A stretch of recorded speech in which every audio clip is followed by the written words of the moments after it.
Gue sering dapat pertanyaan, apa sih hal yang paling nakutin di dunia ini?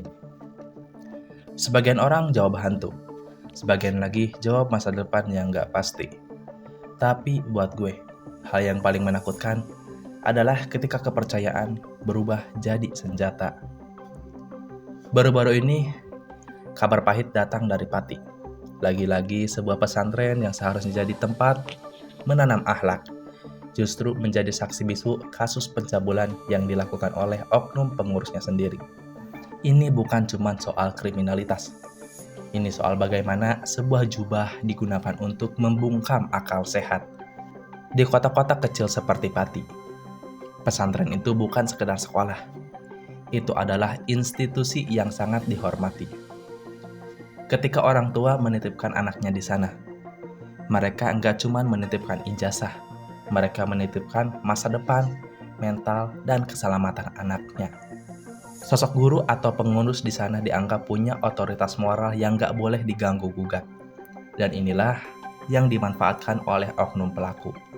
Pelaku menggunakan relasi kekuasaan. Dia tahu para santriwati ini diajarkan untuk taat, patuh, dan takut kualat sama guru. Di kepala korban terjadi perang batin yang luar biasa. Ini guru saya, orang yang saya muliakan. Tapi kenapa dia melakukan hal yang menghancurkan saya? Manipulasi mental inilah yang jauh lebih jahat daripada luka fisik sekalipun. Masalah dari kasus-kasus di pesantren adalah seringkali ada tembok diam yang sangat tinggi. Ada ketakutan kalau kasus ini meledak, nama baik pesantren bakal hancur, atau bahkan nama baik daerah ikut terseret. Gue sering dengar komentar kayak, jangan dibuka, ini aib pesantren bakal ketahuan. Gue pribadi gak setuju. Menutup-tutupi kejahatan seksual itu bukan menjaga nama baik. Itu namanya menyediakan tempat tidur yang nyaman buat predator berikutnya. Kita gak bisa nyalahin institusinya secara keseluruhan. Tapi kita harus berani membedah bobroknya supaya gak menjalar kemana-mana. Menghukum pelaku adalah cara terbaik untuk menjaga kesucian institusi itu sendiri. Kita seringkali lupa apa yang terjadi sama korban setelah berita ini hilang dari headline media. Luka fisik mungkin bisa sembuh, tapi luka psikis itulah permanen kalau nggak ditangani. Bayangin, rasa dihianati oleh orang yang seharusnya melindungi lo.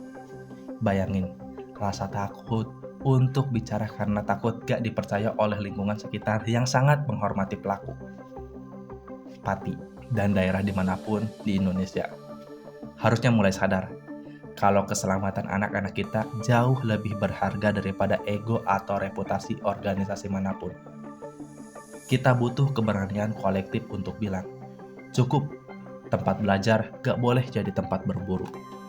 Kasus Pati ini harus jadi alarm keras buat kita semua. Jangan pernah kasih celah buat predator. Jangan pernah kasih celah buat predator bersembunyi di balik dalil atau jabatan. Untuk para korban yang mungkin nonton ini, atau siapapun yang pernah ngalamin hal serupa, kalian gak sendirian.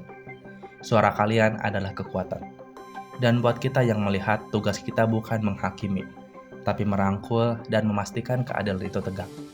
Karena iman tanpa kemanusiaan itu kosong, dan pendidikan tanpa rasa aman itu sia-sia. Buat para korban di luar sana, gue cuma mau bilang, ini bukan salah kalian. Kalian adalah orang-orang yang berani, sudah bertahan dalam kegelapan yang gak seharusnya kalian alami. Kita sebagai masyarakat harus berdiri di samping mereka. Jangan kasih panggung buat pelaku.